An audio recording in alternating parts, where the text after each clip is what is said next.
It looks like we're letting people in. Good afternoon, everybody. Happy to see everybody again for our new session, IMCC session for the month of January. And happy today that I get to share that with my good friends, Ellie Kim and Dara Hoffman. We get to talk a little bit about the ARMA principles today and what's happening and how we're doing the update to them, that kind of thing. So really excited to do that. A little bit of note on IMCC first. For all of you that are used to IMCC, you can just stop listening for a second. For any of you that are new to the IM Canada Connect sessions, we do this virtually every month. It's a learning experience for our Canadian users across the country, for the ARMA chapter members across the country, and we try to bring interesting topics month by month. The next one coming up will be Louis Eisen, who many of you are very comfortable listening to. Louis is a not only a great friend, but also a really great speaker as well. So the February session will be also really good. Just to highlight what we're doing today, Dara and Ellie and I have been actually working on the updates to the ARMA principles now for how long, Ellie? How long have we been doing that now? Since spring last year. Yeah. Okay, so working hard on that, and happy to be able to present a bit of a session today on what that looks like. It will be a very, you know, easy session today. We're not doing anything too dramatic, just kind of talking about what's going on and how we're working on that. So, for those of you that don't know me, I'm Rick Sterling with Western IM, and I want to also introduce Troy Sawyer, who's my one of my partners, and Troy is the Director of Development for Western IM. And thanks, Troy, so much. I know how busy you are right now, for sure, and I know that you're still here making sure our sessions get done and everything gets looked after for IMCC. So I really, really appreciate that. I'm going to let Ellie and Dara talk a little bit about themselves as well. From my side, just a quick note, I've been with ARMA for 30 years now, and also in the records and information management space for 30 years. So really happy to be able to be on the session today with my good friends Ellie and Dara. I'll let you go ahead. Ellie? Yeah, thanks, Rick. Yeah, my name is Ellie, and I hope that a lot of our friends from ARMA, Canada area are joining in. So hello, greetings from Calgary on Treaty 7. Yeah, I was the chair of the Principles Update Working Group and very fortunate to have been working with volunteers from that. And Dara and Rick played a major role in the update. So we're very excited to present this to you today. Uh, you can find me on LinkedIn about, my profiles and whatnot. So I'll just hand it off to Dara. I feel like I'm the least exciting thing that we're going to talk about today. I'm Dara Hoffman. I am an assistant professor and the program coordinator for the Master of Archives and Records Administration at San Jose State. But I always like to say that I'm a Canarican, American by birth and Canadian by choice. And so in addition to my home in the US, I keep a home in northern BC where my family is.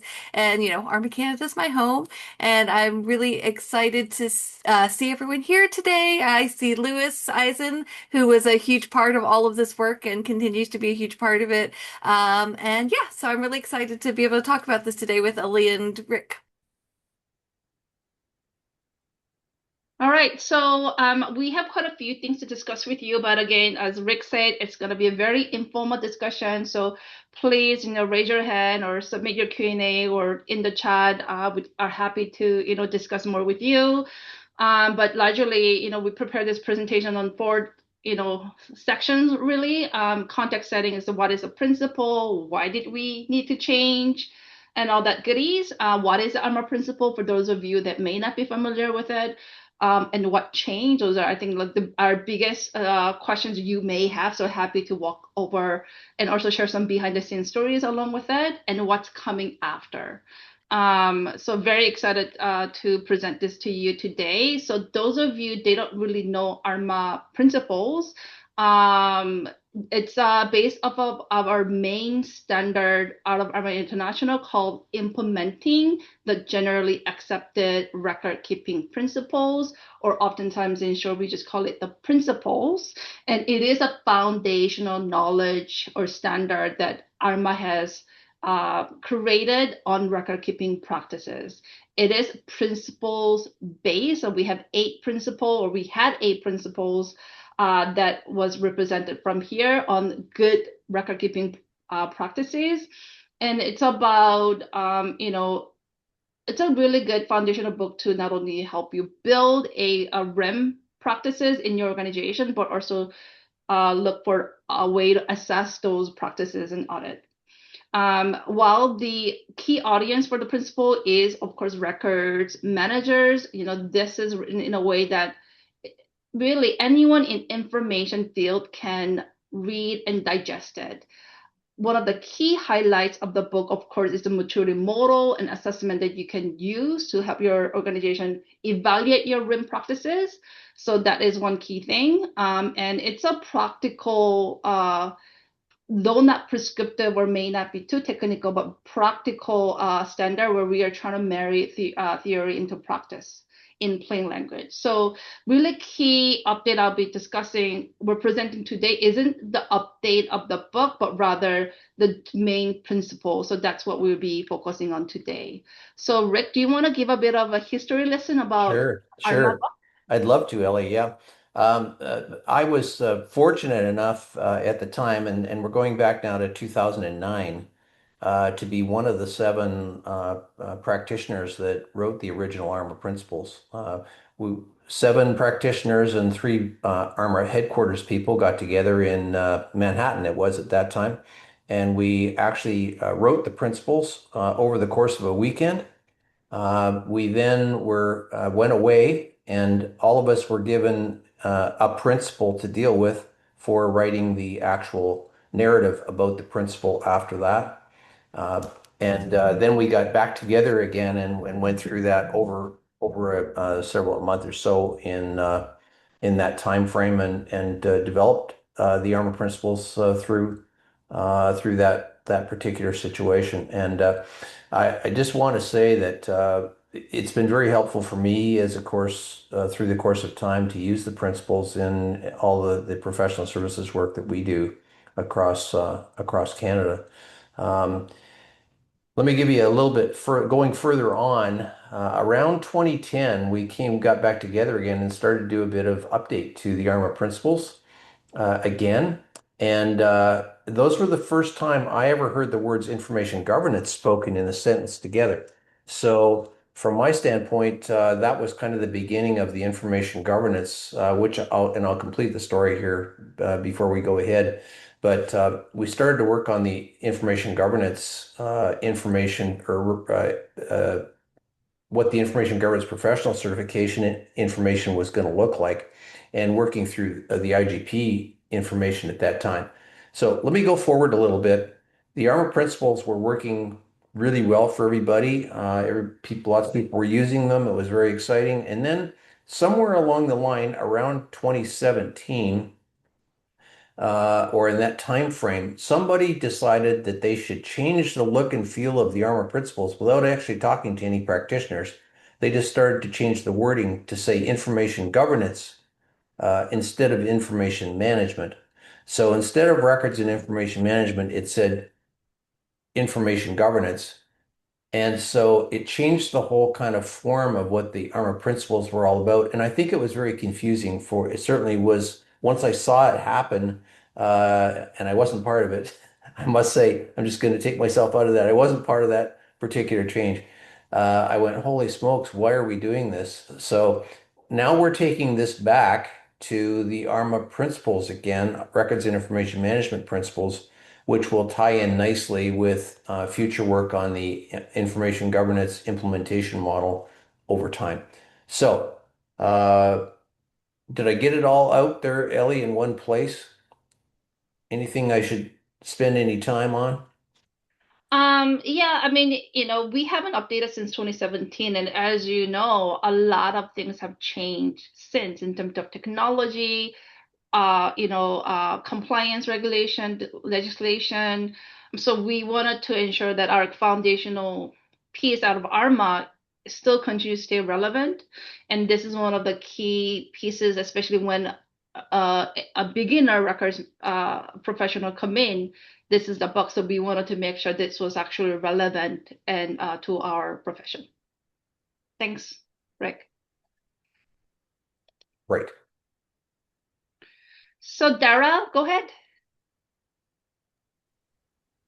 Yes. So one of the big things that we had to confront when we started this, and this is one of the reasons we were so happy to have Lewis with us, is what actually a principle even is, because the principles as they came to us were a real kind of mix of statements, as you might be, for those of you who are familiar with it from back in the ATIP card day. But we ended up settling on the ISO idea of a principle, in part because hopefully someday this might become a standard, that it is a fundamental primary assumption and quality which constitutes a source of action determining particular objectives or results.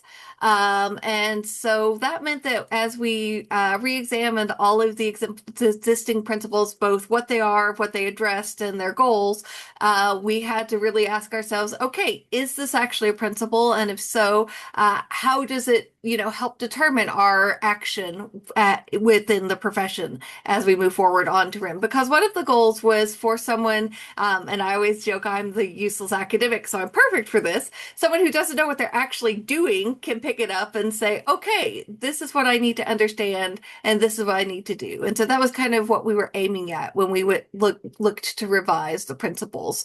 And when I say we, I think it's important to note that there was a really wonderful group of volunteers. It was not just me, Rick, and Ellie.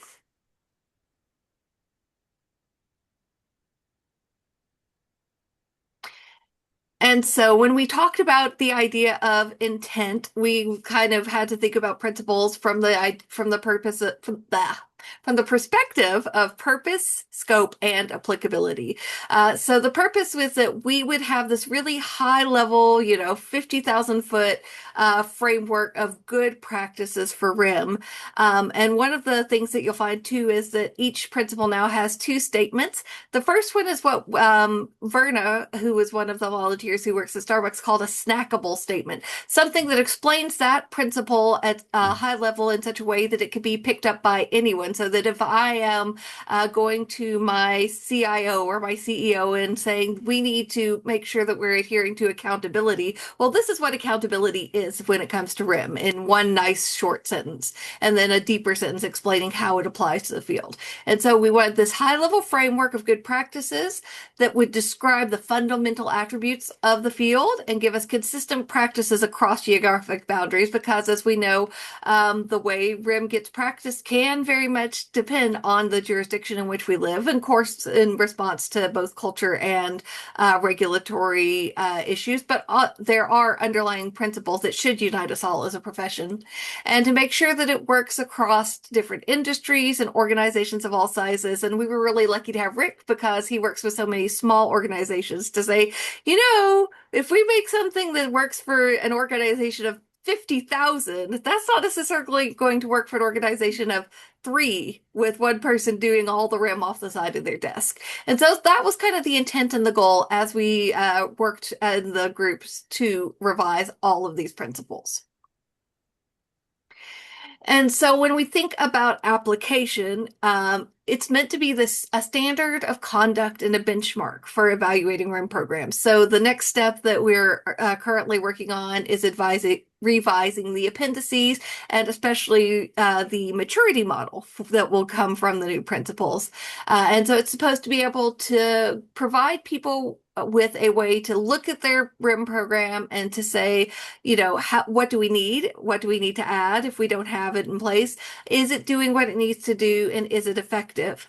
And so the final step, as I said, is going to be revising the maturity model with these different stages, and with an eye to the fact that, when you design a maturity model, it goes from a 1 or a 0, you're not doing anything, to level 5, you're the most innovative RIM program in the world, which if you are, super cool, good for you. But most folks are looking for what kind of that sweet spot in like the 4-ish range, because you want to be effective, but you don't want to spend all of your money trying to to be the guys with the brand newest, coolest thing. And so these are kind of the application guidelines that we had in mind as we worked through and as we continue to work through the revisions to the principles.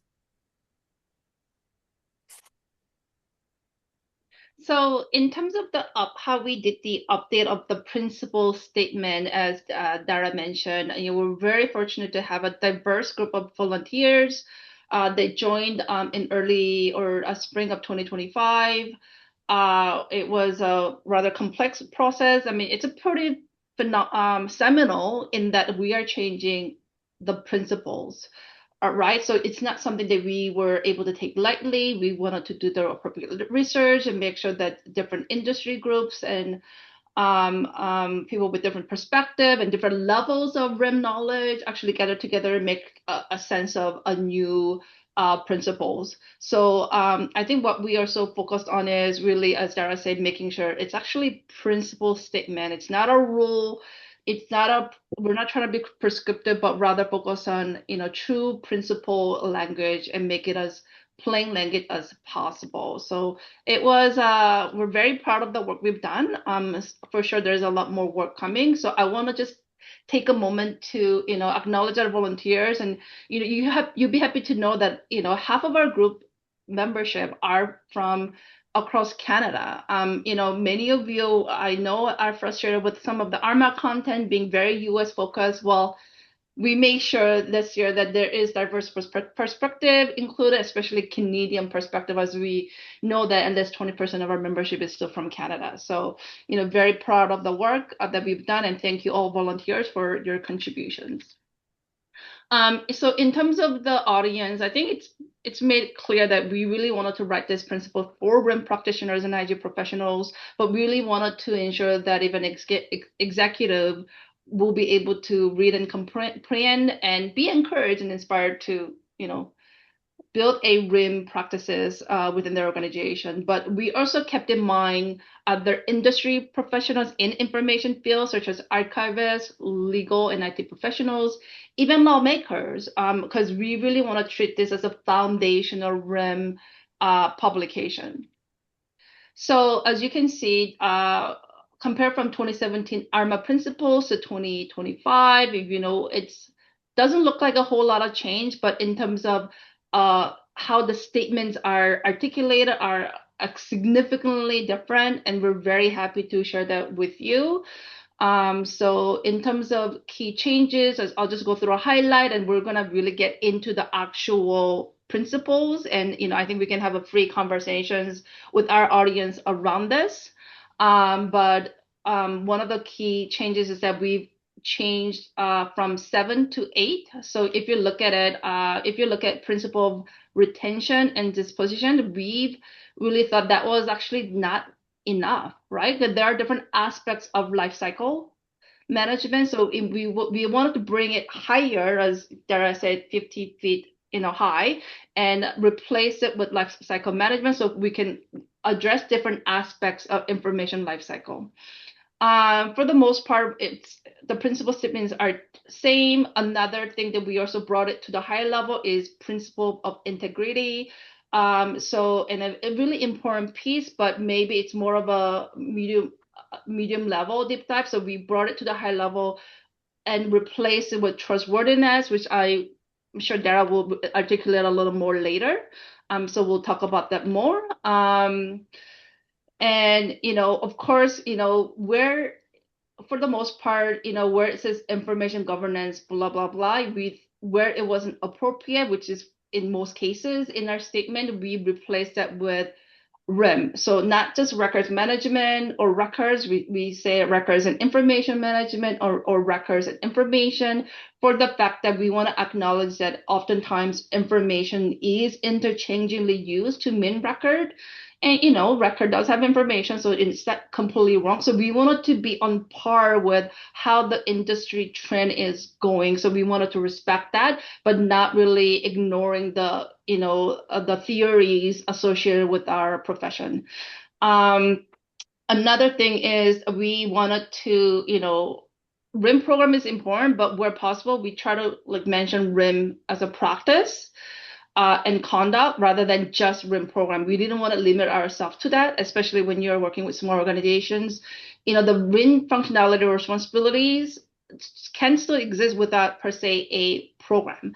But but one may argue, well, that's still a program. Yeah, that's fair, but we just didn't want to be too narrowing down in terms of what we meant by RIM program. We really wanted to bring it upward in terms of how RIM is practiced throughout the organization, even outside the program itself. So I'm just going to paste the web page to the principles. Right now, all members are able to go to the web page where the ARMA statements are addressed, are displayed. So we'll just go there really quickly.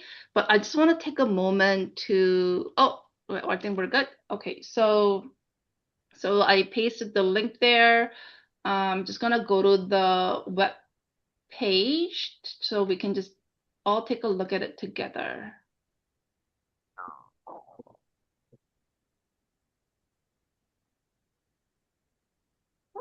It's gone, so bear with me here.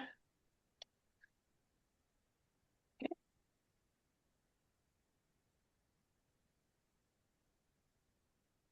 Alrighty, so I think this is a good time to, first of all, the updated principles was announced at the last InfoCon in October. So we had a huge announcement around that and, celebrated really.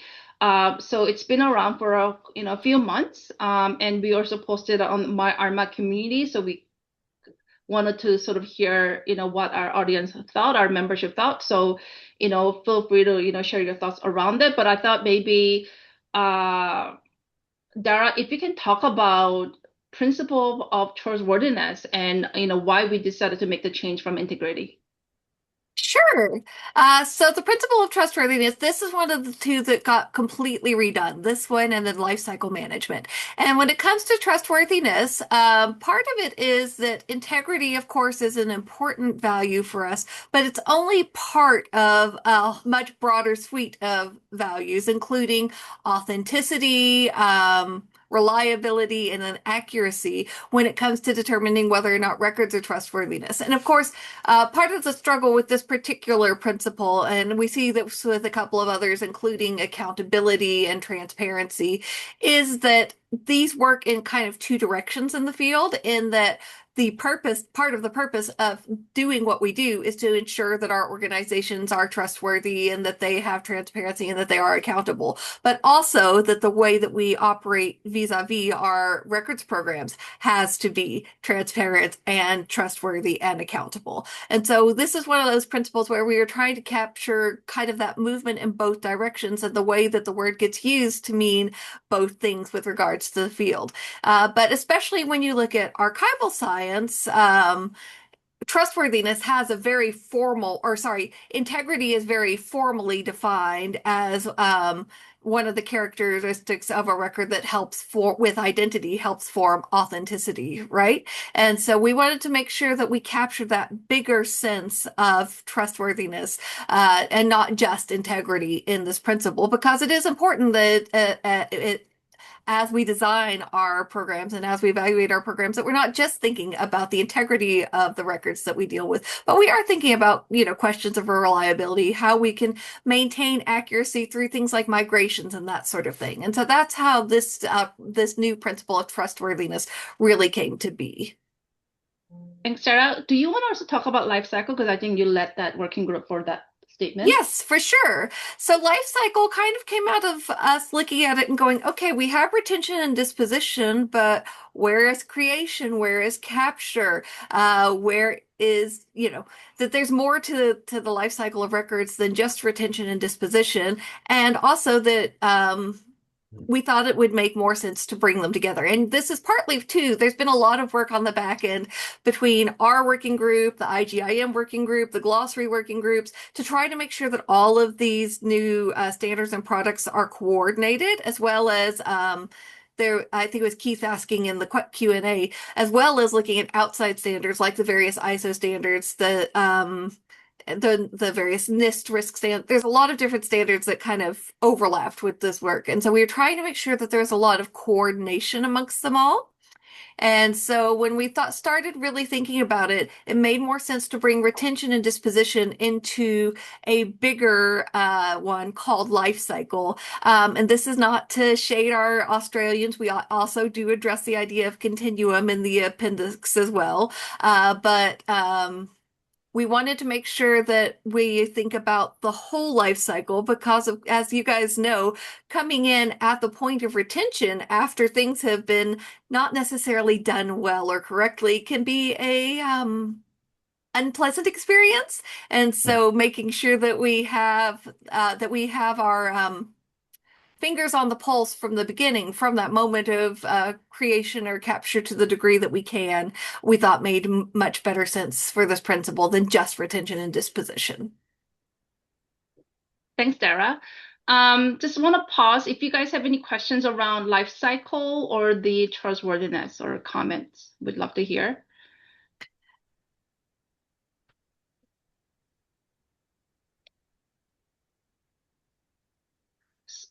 Okay, Rick, I'm wondering if you can talk about accountability and transparency. Oh, sure. Just a second here. And we'll deal with the questions later. Yeah, I mean, accountability and transparency were one of the things that we worked on in my subgroup. Again, just to go back a little bit on these principles, it was all done to move forward in a rational way on the principles so that we can get the right information based on modern records management requirements. So, as Dara said, and quite eloquently, Dara, I might add, about what happens now and how people should think about both not only the profession and what we do with the records ourselves, but also the corporation we're working in as well. Kind of two-pronged approach at trying to put that information together. I don't really have a lot of words to say about those two principles, Ellie. They're right there on the screen. We've been up to our necks working on them. And I said to Ellie the other day, I've read the principles so many times now, I'm kind of sick at looking at them a little bit after all the time we spent in rewording all of the principles. So I really don't have a lot to say. I should have said earlier though, let me just do this, get it off my mind before I forget. In the little historical reference I made on the ARMA principles earlier, some of you that have been around for a while in the ARMA world would have remembered the ARMA principles as GARP. That's how it all started. It was a short form that we put together that kind of mimicked the generally accepted record keeping principles. GARP was what we called it initially. And I don't say this for sure because nobody's ever really told me for sure, but I understand that the risk people also had a GARP as well, the generally accepted risk principles. And so they didn't like us using GARP in the original stages. So if any of you that have been around for a while are wondering why we stopped calling it GARP in the first place, that was the reason why. And we changed it, ultimately shortened it down to the principles. So that's just another historical reference of the ARMA principles and what happened to them over time. Ellie, if there's anything you want to do specifically about those two principles, you can certainly speak to it. I mean, it's pretty on the screen right now. People can actually read it and see what we've done to it. Yeah, I mean, so because I'm looking at the 2017 version of the word accountability, and we really brought it back to like senior leadership rather than senior executive because some organization may not have that. It has a very specific connotations around the word executive. So I wanted to really sort of make it a little general. And we all know if we don't get senior level support in any of the projects we try to do as a RIM a group of professionals, that we end in some form of disaster. We need that senior management support. So when we wrote the principle or rewrote the principle or modified the principle, we certainly took that into consideration, that we needed that high level support consistently for money for the project, make sure that everything is wired together properly, that we have all our essential components in place to make that happen with that support from senior management going along. Absolutely. And, in a lot of the principles that we have added here, especially including accountability, is that there is a duality of this in that, you need people accountable for REM, but on the other hand, by having REM practices in place, you actually raise accountability of your organizations, of the responsibility of different roles within the organization. So I don't know, Dara, if you want to elaborate more on that, because we also talked about that in terms of transparency also, right? So I think those are really important pieces going beyond just with looking at within REM. Yeah, so you might, for those of you who were using the older versions, you might recall that accountability was all about, the RIM program itself and accountable record keeping practices, which is important and really and remains the core of the principle. But there was no real direct address of the fact that there's actually a reason we do these things, and it's not just for the fun of trying to convince an executive to support what we do, but because accountable record keeping is so important to the organization's accountability in turn. And the exact same thing for transparency. And they made the mistake of letting me be on the transparency group, which was a problem for everyone because that's what my dissertation was on. And so I got to have a lot of fun with that. But honestly, part of this work really is elevating the importance of records and information management. And again, it's not to say that records and information management is more important than IG, but that it's separate and important in and of itself. It is a foundational piece, and to really articulate that in these principles for the folks who, need to explain to folks why their RIM program matters, why we actually care so much about, having auditable systems, why it matters to us that we can prove chain of custody, putting the why into the principles was really important because that's part of what makes it a principle, right? That's how you form the foundation for action in a principle, is by having that principle lay the foundation for the why. And I think that's one of the most important things we did when it comes to accountability and transparency. Thanks, Dara. So in terms of principle of availability, the 2017 version really focused on the ability to retrieve information in a timely and effective manner. So we went beyond retrievability. So first of all, in that regard, we use the word find rather than search, because search is one way to find information.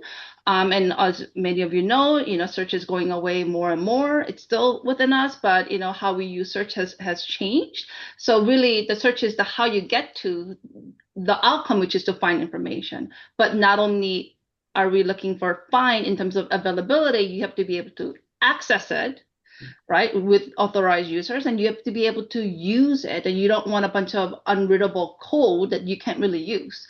So we really went beyond retrievability and looked at different aspects of availability. So we looked at like information science, library science, and other disciplines to sort of like make a holistic statement.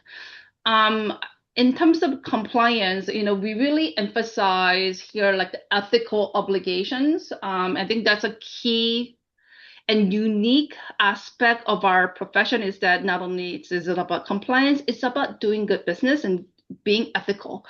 So really wanted to emphasize that and recognize that a lot of the standards and law actually change. And therefore, you do need to pivot yourself accordingly. So again, duality here in terms of, RIM practices, you need to be compliant to RIM controls, but if you have proper RIM controls, then your ability to be compliant to legal policy standard obligations actually are enhanced. So really wanted to look at beyond RIM and how it actually serves value for the organization.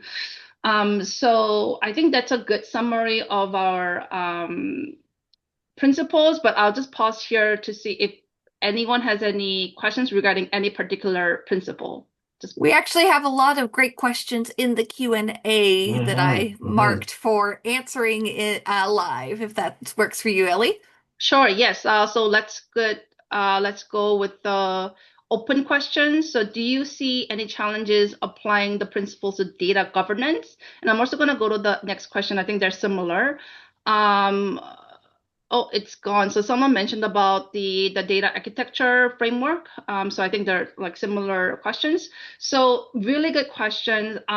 What we actually, when we divided the scope of this, we deliberately said records and information and not data, recognizing that a lot of the components of that we are putting in terms of principles, I think would apply to data, but we acknowledge the fact that the data governance, data management has its own aspects that needs consideration and is a like whole nother beast and a can of worm. So really wanted to limit the scope, recognizing that this would not always cover that nuances. So I hope that answers your questions. But I think in terms of the principle, I think they still apply. I don't like just looking at it, I don't see why they wouldn't apply, right? Because data also needs to be available. Data still needs to be trustworthy, right? So we hope that in the larger sense, it actually has a relevance to that. So, oh yeah, go ahead, Dara. I was just going to say, and this is something that has been an ongoing concern for us as this work has been going on, thinking about how data gets integrated, even like the language, right? Because we didn't want to stray too far from RIM, because that's the core of what we're doing here. But we do recognize and have been thinking about it as we do this work, the fact that, there's all kinds of data folks coming in and, and if we want things done right, we have to be the ones to kind of put the flag in the ground and say, actually, no, we have ways of doing this that work. And so it's a tension that's not yet, I don't think, fully resolved in this work, especially as we do the revisions for the maturity model and the appendices to the full implementation guide. Terms, yeah, go ahead, Rick. Yeah, Dara, I was just going to say that if anybody's really interested in taking a deeper dive into that data versus records versus whatever topic, there was a couple of great presentations over the last 6 months that we did in the IMCC about data. There was two right in a row that were really, really great. And we, of course, in the IMCC, we record all of these sessions. This one will be recorded is being recorded as well, and it'll be available for anybody to have a look at later.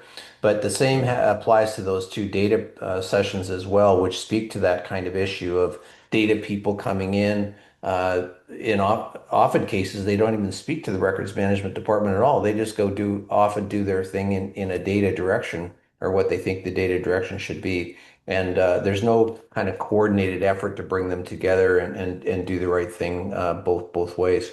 So go back if you need more information or want more information, please go back and look at the recorded presentations on the Western IM website. You'll find them there. Thanks, Rick. And I think that goes to Peggy's question, Rick, which is very similar, or which is on the same vein of how do we define data and how is data distinguished from records and information? Right. Yeah, I think what I've been seeing across the country anyway is just from the bottom up is as you said earlier, Dara, all of a sudden data people show up in an organization, and again, just my opinion, senior management read an article somewhere that said we should be doing analytics in our organization. Everybody should be doing analytics. It says so in this article. And so they went out and they decided to look at analytics, and they ended up buying software for analytics. And then the analytics people came in and went, wait a second, your data is crap. We can't do analytics with that because you haven't paid any attention to that at all.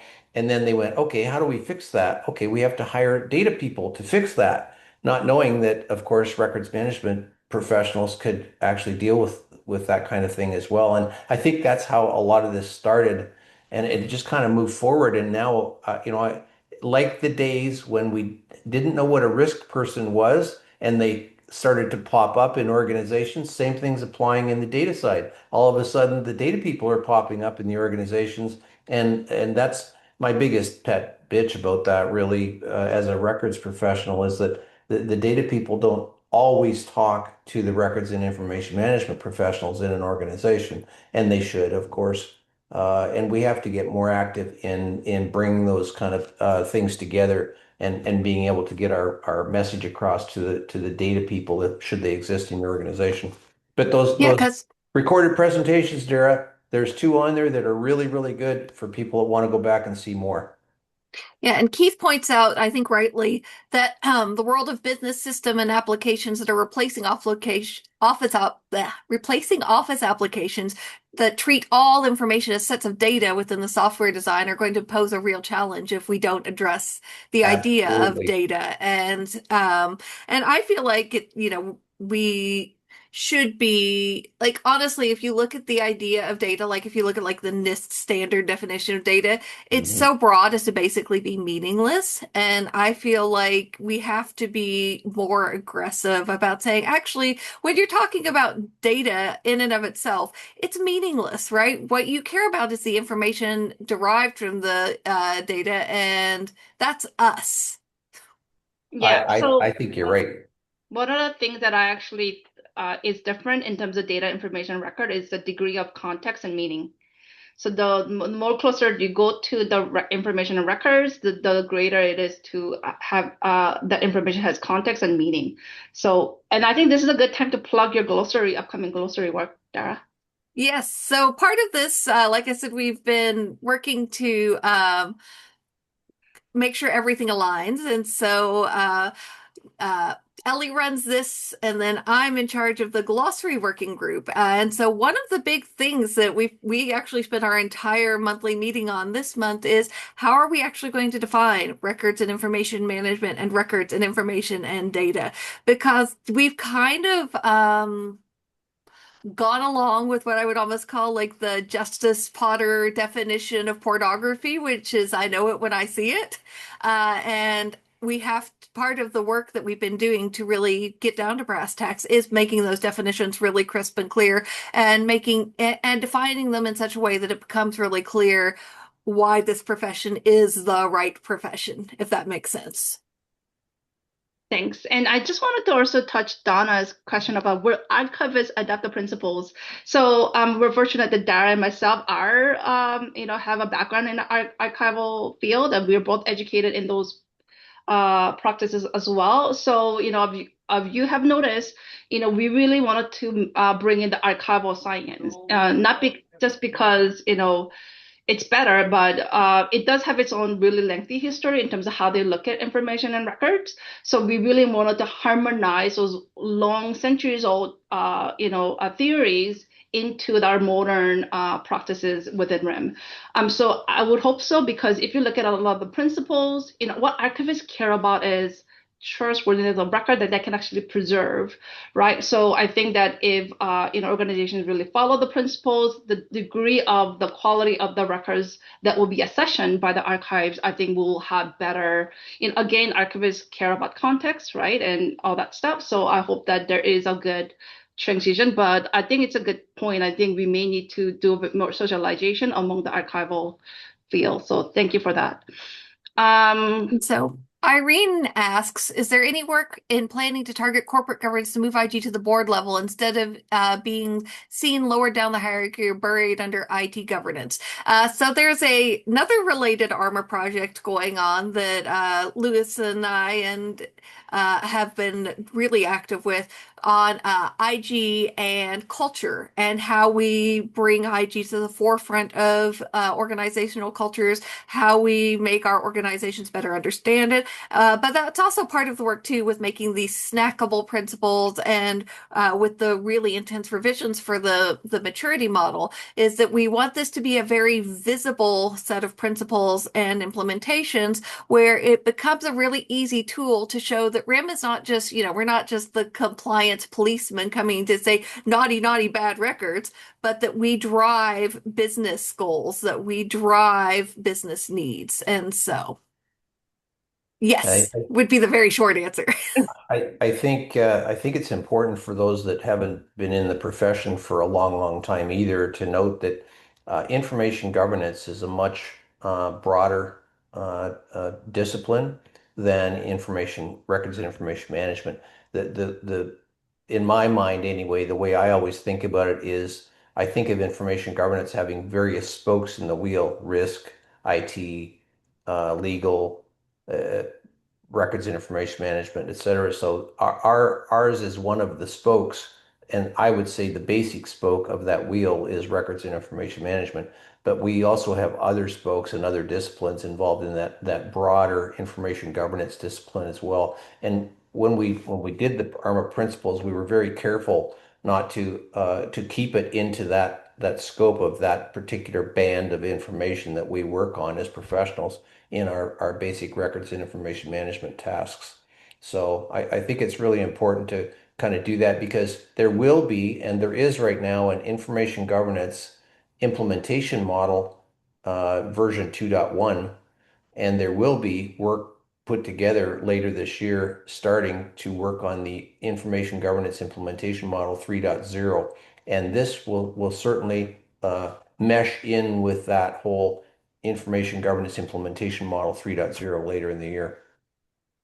And we're creating, putting a lot of effort into making sure there is alignment between the glossary, the record-keeping principles, and information governance aspects. So the working group leaders, get together time to time to make sure that we are all aligned and there is a bit of like a connection. So if you scroll down the page, there are two versions of poster. One is a good tabloid side poster. You can print huge and stick it on in your office. And and it does have the snack bites as well as a bit more elaboration articulation of the principles. And there is a letter size version of the principle, which gives you the core statement on the right. So feel free to print it, socialize it, look at it, and in terms of our next steps, Dara, do you want to take a stab at it? Yeah. So we are, as I said, there's a lot of ongoing work on all of these projects, the IGIM and the glossary. And so we really do welcome all of your feedback. That we have a whole place set up in my ARMA to give your feedback. You're also welcome to email me at any time and to share your thoughts and feelings. Even if they're mean, you can't hurt my feelings. I used to be a lawyer. I have no feelings. So feel free to send us your feedback. And then as we make the updates, let us know how it's working for you and your program and its usefulness. And so, for example, there's been a lot of great. So Keith, you've offered a lot of really great thoughts on TOGAF, Irene as well. So we would love to have you guys, really, you have expertise we don't. So do please feel free to bring it forward to us to help us make this as good and awesome as it can be. So in terms of what's next, so we did strike up a working group this spring, actually last winter, on updating the actual book. And this is a lot of work, but so worth it. And especially you'll like it because we're updating the maturity model, and some of you that try to use maturity model before, we know that it's great, but sometimes it's a bit hard to do assessment around those statements. So really want to make sure that what you get is practical, applicable, and that you can use to talk to your leadership and your organization. So that work is expected to finish by end of the year, hopefully by fall. And then what you're gonna do is we're gonna look at any related artifacts around it. Maybe that'll be job description. So I know someone asked about what will the principles impact job description and task. I think that's one of the content we should probably look at to see how they can be updated. So, we're gonna look at all those related resources and education and make sure that we bring, up to date the best content to our membership and prospective members. So I think we can continue on the questions. Another question is, how will the principles impact local and state compliance standards, regulations, or and laws. So the gist of it is that while trying to make it practical, we are also not being prescriptive, because it is a standard and not a guideline or practice or job aid. So we do look at those things, consider those things. Our membership consists of, PIPs in those areas. But we're hoping that, regardless of the jurisdiction or industry's type or size, it'll still be applicable as something that we pay special attention to. Just Dara and Rick, do you have anything to add to that? Yeah, I wanted to just a personal note from myself, Ellie, is what I always hope for is that somebody new in records and information management, and I got to say I see this all the time, is there's an organization, whoever they might be, smaller organization, and they all of a sudden decide they need to do something with their records and information management. And so they tag somebody in their organization to be the records person, to work off a corner of their desk because they're already doing another job likely or they hire somebody fresh into the organization that maybe doesn't have a lot of experience in records management as a practitioner.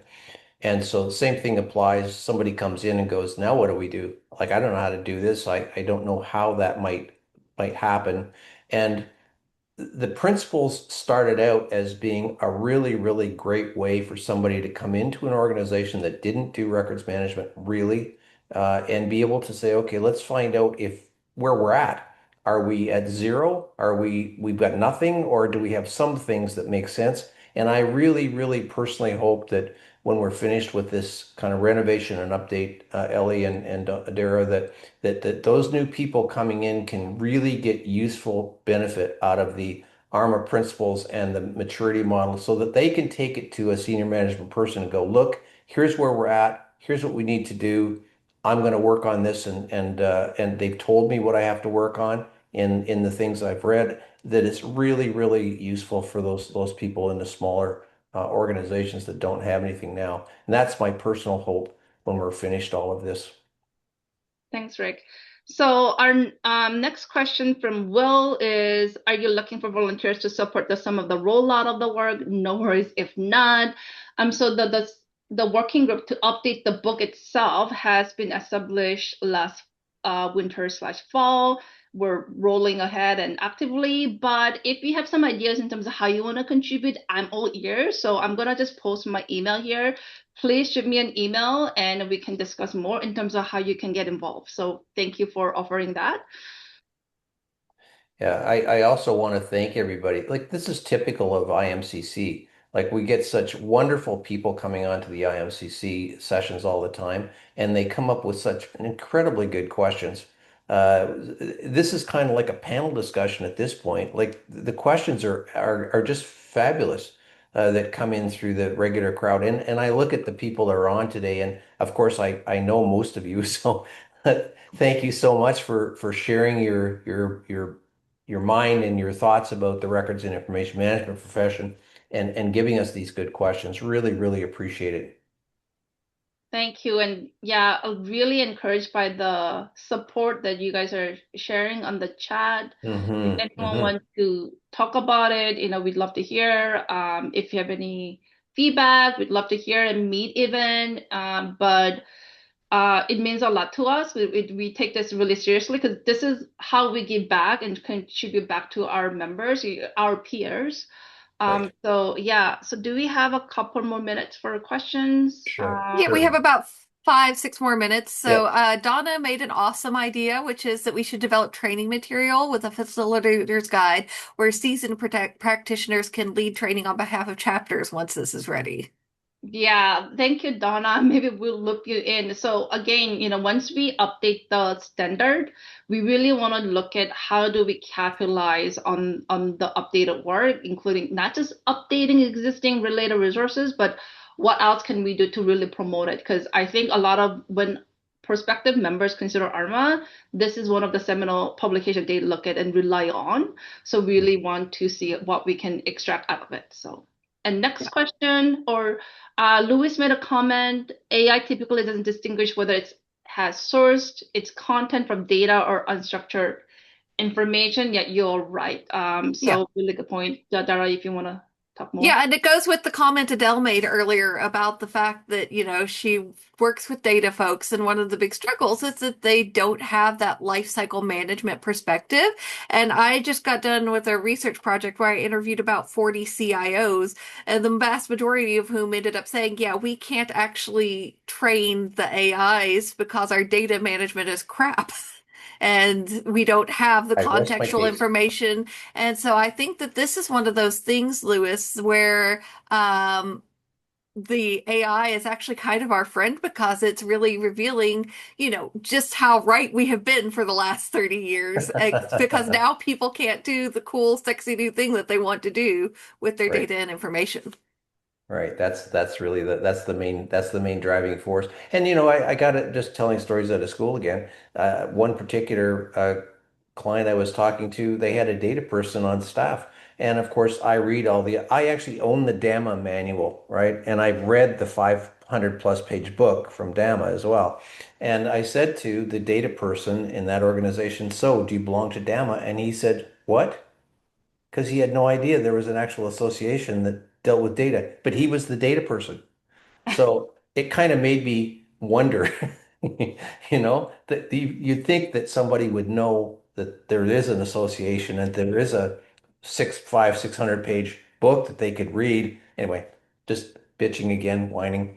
I wanted to also make sure I thanked those people that are on the session today, and I'm not going to say you know who you are, that not only are part of our group of people that have worked countless hours to do this update in the ARMA principles. Like these people spend literally hours a week on updating the principles and thinking about all of the benefits of this. And others on our call today that are in the content management group as well that I'm also in, I'm looking at the people on here and they're here as well, and we spend countless hours doing that as well. I mean, it's always a labor of love with all of us, thank you so much for all the volunteers that do all this work. It's just amazing that people spend that kind of time to get this done. Yes, thanks. And Kit said DAMA also references ARMA principles. Yeah, they do. So really appreciate you sharing that. And I would say that ARMA as an organization is a well-structured organization in terms of chapters. We really reap the benefits of our strength from our chapters and our volunteers. And I think that what makes us really unique and different. And I think Kit also said something else, but okay. So Renata says, will this presentation be made available at some point? Yes, Troy has a copy. I'm sure that in a few days you will be distributed a recording and a copy of this Yes, presentation. correct. But Yeah. also feel free to reach out to us for any questions regarding that. And lastly, question from Will, do you think RIM professionals should get some data analytics, computer system, business system training? I can say I the mean, ones who come through my program all do. yeah, It's and part of I do my master's degree. as well. And this is something that Dara and I actually teach about in terms of resilience, is that, we do need to, we're in a time where a specialization alone isn't enough to be thriving in your career. We really have to marry that specialization, specialist with generalist. So you do need, on top of your specialization, which is RIM, add on other trade knowledge such as data management, knowledge management, project management, and whatnot. So I think those are really key pieces to make us more relevant and be able to answer questions related to AI too.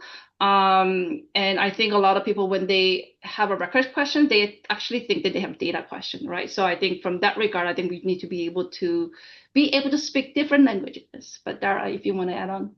No, I agree. Like, obviously, we are not going to go out and be data scientists, but we need to be able to speak their language so that when we sit at the table, we can hold ourselves forth with authority. As ridiculous as it feels sometimes to me, like, I have gone to computer science conferences and have people be like, "Well, do you even know what a packet is?" Yes. Yes, I do.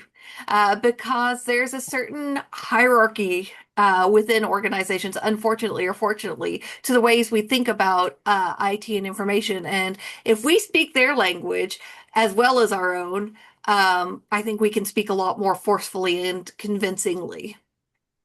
Well, because we're top of the hour, I want to say thank you to my very good and very smart friends, Dara and Ellie, that did this session with me. And also thank you to all my very good and smart friends that are asking really good questions on this session as well, on the QA and the chat.